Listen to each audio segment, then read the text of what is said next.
सकते हैं। अकबर ने स्वीकार किया और बीरबल ने एक प्यारी सी चिड़िया की तस्वीर बनाई।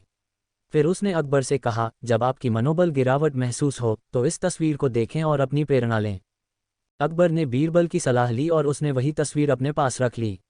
धीरे धीरे उसने अपने लक्ष्य की ओर प्रगति की और अच्छी से अच्छी चीजें हासिल की।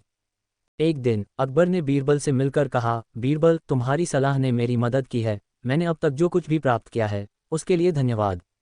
बीरबल ने हंसते हुए कहा, हुजूर, सोने की चिड़िया आपके अंदर ही थी, सिर्फ एक तस्वीर ने आपको उसे पहचाना और प्रेरित किया। इस कहानी से सीख, अगर हमारी मेहनत और संघर्ष सही दिशा में होते हैं तो हम किसी भी मुश्किल को पार कर सकते हैं। अकबर और बीरबल की कहानी, दोस्ती का मूल्य।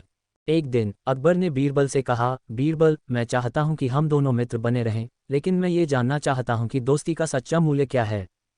बीरबल ने मुस्कराते हुए उत्तर दिया, जी हुजूर, दोस्ती का मूल्य समझाना कठिन है, लेकिन मैं एक कहानी के जरिए समझाऊंगा। एक समय की बात है, अकबर और बीरबल एक अनजान स्थान पर गए। वहां एक बुआ और एक पुत्री जीवन यात्रा कर रहे थे। बुआ की अच्छी देखभाल के कारण पुत्री बहुत ही स्वस्थ थी।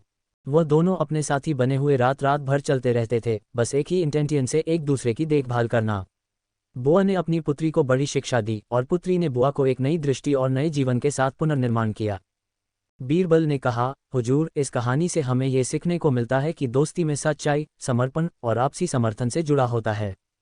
अकबर ने हंसते हुए कहा, तुमने सही कहा बीरबल, दोस्ती में समर्थन और साझेदारी ही सच्ची मित्रता की बुनियाद होती हैं।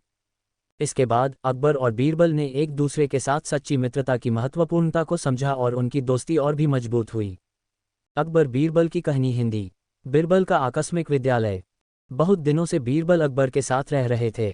एक दिन अकबर ने बीरबल से कहा, बीरबल, मैं चाहता हूं कि हम एक ऐसा विद्यालय बना लें जो अच्छी तरह से शिक्षा प्रदान कर सके।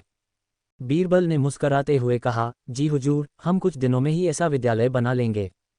थोड़े ही दिनों बाद बीरबल ने एक बहुत ही आकर्षक और विशेष विद्यालय बना लिया।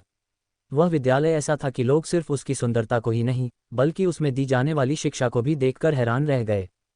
अकबर बहुत खुश हुए और उन्होंने बीरबल को सराहा, बीरबल, तुमने यह विद्यालय बहुत अच्छी तरह से बनाया है। बीरबल ने मुस्कराते हुए कहा, जी हुजूर, इस विद्यालय का नाम है बीरबल का आकस्मिक विद्यालय। यहाँ न केवल शिक्षा होती है, बल्कि यहाँ पर विभिन्न कला और विज्ञान में अनुसंधान भी होता है। अकबर बहुत खुश होकर उन्होंने कहा, बीरबल, तुमने मेरी उम्मीदें पूरी की हैं। तुम्हारा यह आकस्मिक विद्यालय हमारी समाज में बहुत उच्च स्थान पर रहेगा। इस प्रकार बीरबल ने अकबर के लिए एक नए और उन्नत स्तर के शिक्षा संस्थान की स्थापना की और लोगों को शिक्षा की दिशा में मार्गदर्शन किया। अकबर और बीरबल की कहानी, सोने की चिड़िया। एक दिन अकबर ने बीरबल से पूछा, बीरबल, मुझे सुना है कि सोने की चिड़िया बहुत ही सुंदर होती है, क्या तुम मेरे लिए एक लाओगे? बीरबल ने हंसते हुए कहा, जी हुजूर, ऐसा करना कुछ मुश्किल नहीं है, लेकिन ये चिड़िया स्वयं को सोने से बनाती है। मैं आपको एक तरीका बता सकता हूं जिससे आप उसे पा सकते हैं। अकबर ने स्वीकार किया और बीरबल ने एक प्यारी सी चिड़िया की तस्वीर बनाई। फिर उसने अकबर से कहा, जब आपकी मनोबल गिरावट महसूस हो तो इस तस्वीर को देखें और अपनी प्रेरणा लें। अकबर ने बीरबल की सलाह ली और उसने वही तस्वीर अपने पास रख ली। धीरे धीरे उसने अपने लक्ष्य की ओर प्रगति की और अच्छी से अच्छी चीजें हासिल की।